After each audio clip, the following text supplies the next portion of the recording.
All right, guys, so today we're going to talk about mastering, mount control. I know that seems kind of silly, right? A lot of times we hear mount and we're like, isn't that pretty self-explanatory? We're in mount, like, I know how to control mount.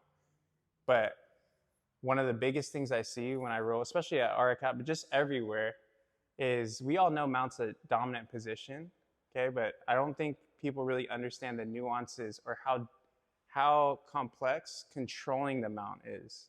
So today, that's what we're going to talk about. No submissions, nothing crazy, just like how to dominate the mount, which is one of the most dominant positions in jiu-jitsu, right? Or some argue the most dominant, right? So let's first try to understand, okay?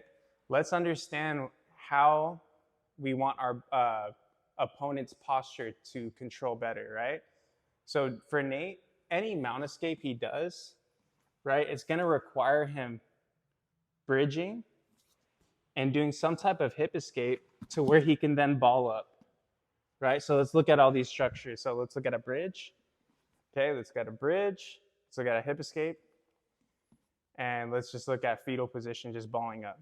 All of that, getting the elbows to the knees, makes it hard for us to control them. Okay, so when you talk about what's the ideal way to control someone, somehow we have to flatten the legs, kill the hips so there's no more bridging or no more hip escaping. And somehow we got to get under these arms. Okay, so someone completely elongated is going to be super easy to control, right? So let's talk about how we would do this, okay? So first things first, okay, when you're in the mount, right? I see this a lot of times too. You first start jiu-jitsu or even people, seasoned practitioners, right? They get into the mount position and I could tell there's a little bit of hesitancy of like, they don't really know where to go next, right? It's like, oh yeah, I've learned armbar for mount when I was a white belt, but it's like partner's elbows are in. I'm like, I don't really quite know how to approach this position. Maybe you try pinning the wrist down, but then your partner bridges, right? And you're just like, man, okay, now they start shrimping and then you just let them get guard back and then you pass again. And it feels dominant, but you really just lost a very important and dominant position, okay? So what we're going to address is the legs first, always, right? A good example of this is, of course, in MMA, is Khabib Nurmagomedov, how he always comes back to the hips and he kills the legs, always, right? He straightens the legs out.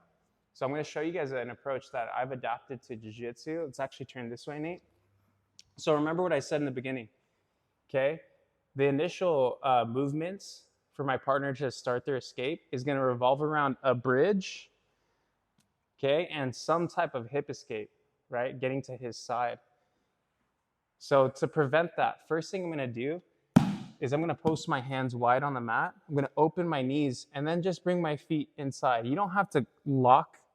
Some people hook the ankles. You don't have to. I just lock under the butt here, okay?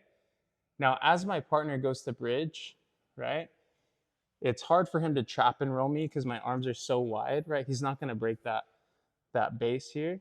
So he's probably going to go to the bar across the hip, elbow push here. I'm sorry, hip push. So notice how Nate turns to his side. Watch his hips here.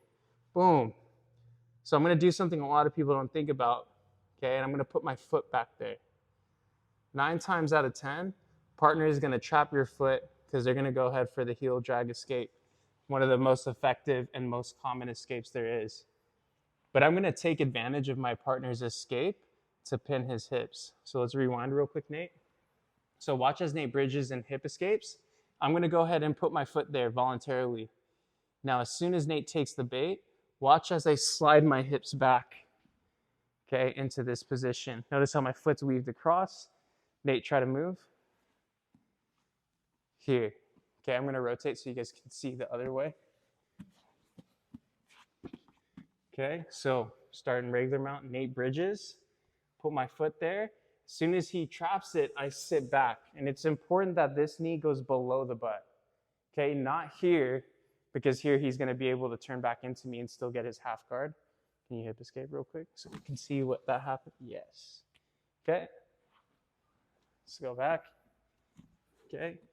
So I want to bring this knee below the hip. And then now my top leg's just going to weave here. Okay, Nate, try to move. So now look, I killed the first 2 parts. The bridge and hip escape are no longer an issue. Okay, now what was the second part? How do we climb up the upper body and get the arms up long? Now, of course, that's going to involve getting underhooks, right? So how do we approach getting that from this position? So I'm going to turn this way so you guys can see. Okay. Now notice Nate's completely on his side, so this top underhook is going to be hard to get. Okay, but this bottom one, no matter how defensively responsible Nate is, elbows in, okay, I'm going to be able to get my hand at least under the arm here. Okay, there's nothing he can do to really stop me from getting that arm underneath. Okay, because you guys can see how tight Nate's being, right? So here, look, I'm going to try to get my arm just underneath here. Okay, now the key is to keep my elbows close to the body. Okay, now from here, sorry, let me adjust the mic so it doesn't get smashed, hopefully. Maybe I'll switch to the other side.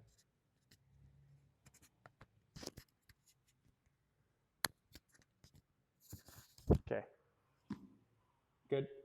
All right, so here, I'm gonna get my hand underneath.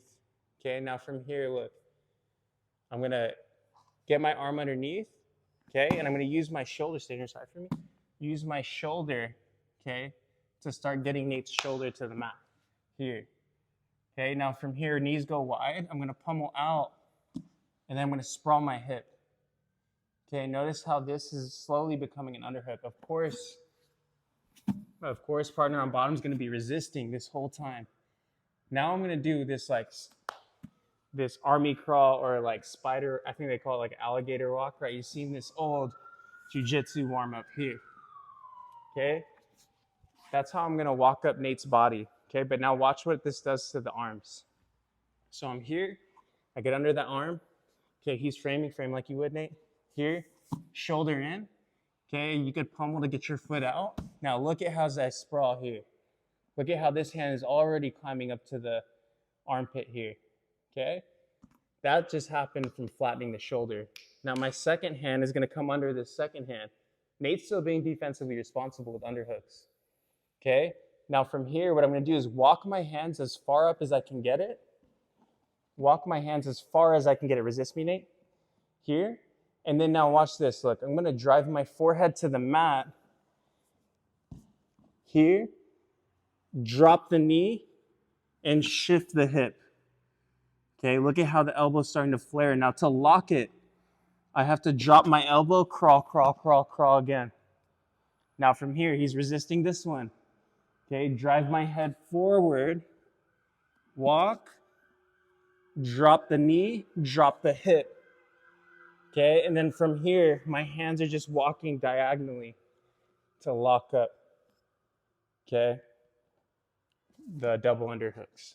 So I'll show that again here. And again, this is by no means easy because Nate has nothing left but to prevent. But the cool thing is he's nowhere trying to escape this position because he can't. He's just trying to prevent me from getting under his arms. But because I have his hips killed, right? There's nothing that can stop my hands. Even, I don't care how tight he does, look. There's nothing that can stop me from getting underneath. Okay, now it's the motion of my hips. Okay, so watch as I pummel free. Look at the hip shift, crawl, walk, drive forward. Look, this is my body. Nate's arms versus my body. Hip shift, flare, climb. Resist, Nate. Drive my body forward, drop the knee, hip shift. And then we slowly, slowly climb to double underhooks. Now look, we're in that position to dominate, okay? Now let's go back here. Let's talk about, okay, what happens if I can't get under this arm? Nate's like balling in, which is good. I would actually show people to escape this position. Nate wants to ball in, and he wants to reach around my hip here to try to bump me, okay? So if Nate's balling in, okay, what I'm gonna do is come across, and I'm gonna get the claw here. Now with the claw, I'm gonna bring his shoulder flat, roll my chest, okay? And then the same thing, but now I'll just end up in mount with head and arm, okay?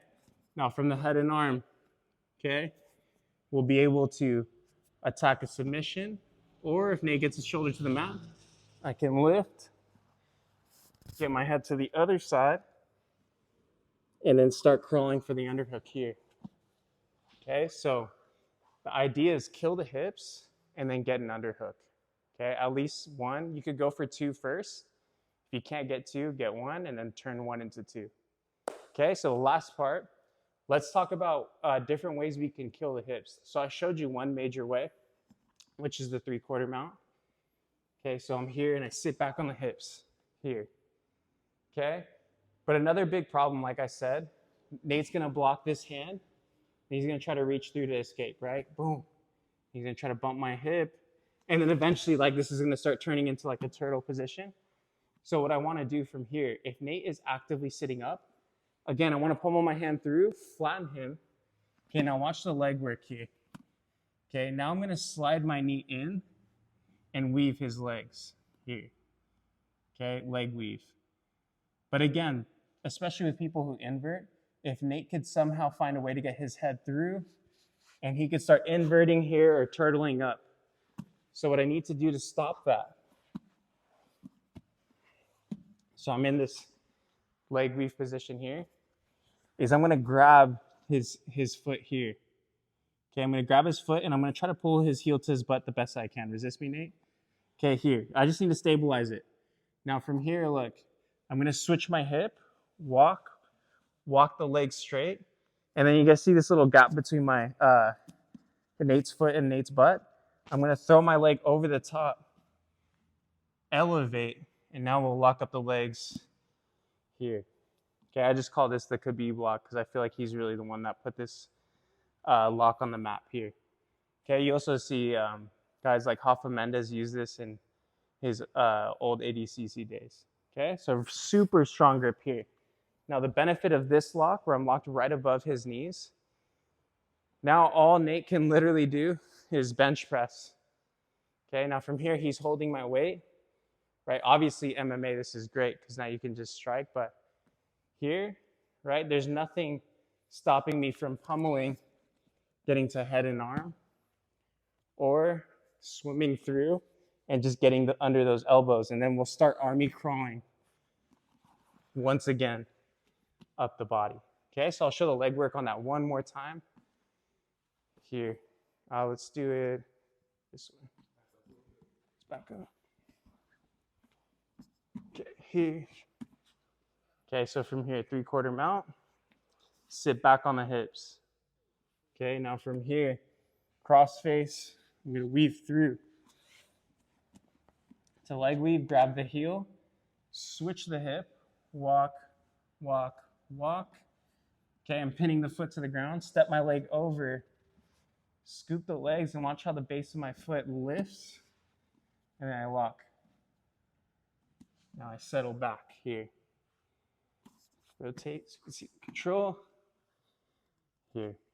Okay, so the best way to train this, again, it's something very small, but I think it's very important and something that's not emphasized enough, is start in these postures, these three postures. So there's 3/4 mount, there's that leg weave position, and then there's the Khabib lock around the legs.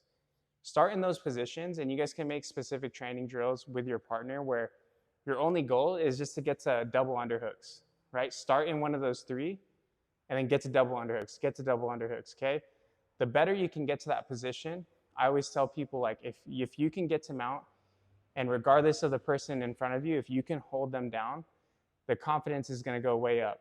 And then that'll unlock the ability to submit from those positions, which we'll show in our next video. So stay tuned. As always, like and subscribe to support our channel. And if there's anything you guys wanna see, just please comment. All right, guys, thank you.